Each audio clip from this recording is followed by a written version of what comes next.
அண்ணா வணக்கங்கண்ணா. அண்ணா வணக்கங்கண்ணா. நம்ம shop நேம்ங்க Tiruppur SV பனியன் store, Panneerselvam park, ஈரோடுங்க. ஓகேங்கண்ணா. இன்னைக்கு பார்க்குற கலெக்ஷன்னா நம்ம இன்னைக்கு பார்க்க போற கலெக்ஷன் குழந்தைங்களுக்கான பசங்களுக்கான செட் ஐட்டம் பார்க்க போறோங்க. செட்டுங்க சூப்பர்ண்ணா. 40 ரூபா ஸ்டார்டிங் ரேட்டுங்க. வெறும் 40ங்களா? வெறும் 40 ரூபாய்க்கு கொடுத்துட்டுங்க. 3 சைஸஸ் அவைலபிள்ங்க. 100 ரூபாய்க்கு கொண்டு போனா தாராளமா விக்கலாங்கண்ணா. கட்டு கட்ட எடுத்துக்கலாம். கட்டு கட்டா எடுத்துக்கலாம். அடுத்துங்கண்ணா ஸ்லீவ்லெஸ் பாத்தீங்க. இப்ப ஸ்லீவுங்க. ஸ்லீவோட ஸ்லீவ் ரேட் இது பாத்தீங்கன்னா உங்களுக்கு 45 ரூபா. வெறும் 45. வெறும் 45. 50 ரூபா கூட பரவாயில்ல. டபுள் ரேட் ட்ரிபிள் ரேட் பாக்கலாங்கண்ணா. சூப்பர்ண்ணா. நல்ல லாபம். நல்ல லாபம் பாக்கலாங்கண்ணா. அடுத்துங்க அடுத்து 95 ரூபாய்க்கு பியூட்டிஃபுல்லான செட். ஆமாங்க. அது டிசைன் வச்சு. ஆமாங்க. சூப்பர்ண்ணா. இது சைஸ் பாத்தீங்கன்னா 2 வயசுல இருந்து 8 வயசு வரைக்கும் அவைலபிள்ங்க. இது ரேட்டுங்கண்ணா 95 ரூபாங்க. வெறும் 95. வெறும் 95. பேக்கிங் இந்த மாதிரி வந்துருங்க. நெக்ஸ்ட் பாத்தீங்கன்னா அதுலயே வந்து டிசைனட் ஃபேப்ரிக்ல போட்டுருக்கோம். ஓ சூப்பர்ண்ணா. இது பாத்தீங்கன்னா உங்களுக்கு 110 ரூபாய்க்கு கொடுத்துட்டு இருக்கோம். வெறும் 110. வெறும் 110. செட் அப்படியே. ஆமாங்க. அடுத்துங்கண்ணா இதெல்லாம் பண்டில் பண்ணலாம் கொடுப்பீங்கண்ணா. ஆமாங்கண்ணா. ஓகேண்ணா. அடுத்துங்க இது பாத்தீங்கன்னா பேண்ட் பண்ணிட்டு இருக்கேங்க. ஓகேங்கண்ணா.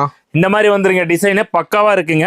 120ங்க. வெறும் 120. 120. 8 வயசு வரைக்குமே 120 தாங்கண்ணா. கட்டு கட்டா கட்டுக்கு 5 சைஸுக்கு 5 பீஸ், கட்டுக்கு 20 பீஸ் பேக்கிங். அள்ளிக்கோங்கண்ணா. வியாபாரி அள்ளிக்கோங்க, தாராளமா அள்ளிக்கலாங்க. அடுத்துங்கண்ணா வியாபாரிகளுக்கு நல்ல வாய்ப்புங்க. சூப்பர்ண்ணா. அடுத்தது கேர்ள்ஸ். ஓ கேர்ள்ஸ் குட்டீஸ்க்கு. குட்டீஸ். சூப்பர்ண்ணா. இதுவுமே வந்து உங்களுக்கு 10 வயசு வரைக்கும் வந்துருங்க. சூப்பரா இருக்குங்களே. 130 ரூபா. அண்ணா 130 ரூபாய்க்கா? வெறும் 130ங்க. ஏங்கப்பா பாருங்க எவ்வளவு கலர்ஃபுல்லா இருக்கு. இதெல்லாம் எஸ்வி பனியன் தான். எஸ்வி பனியனோட ஓன் ப்ரொடக்ஷன் ஐட்டங்க. ஒரு கால் பண்ணா போதும். ஒரு கால் பண்ணா போதுங்க. நன்றிண்ணா. நன்றிங்க.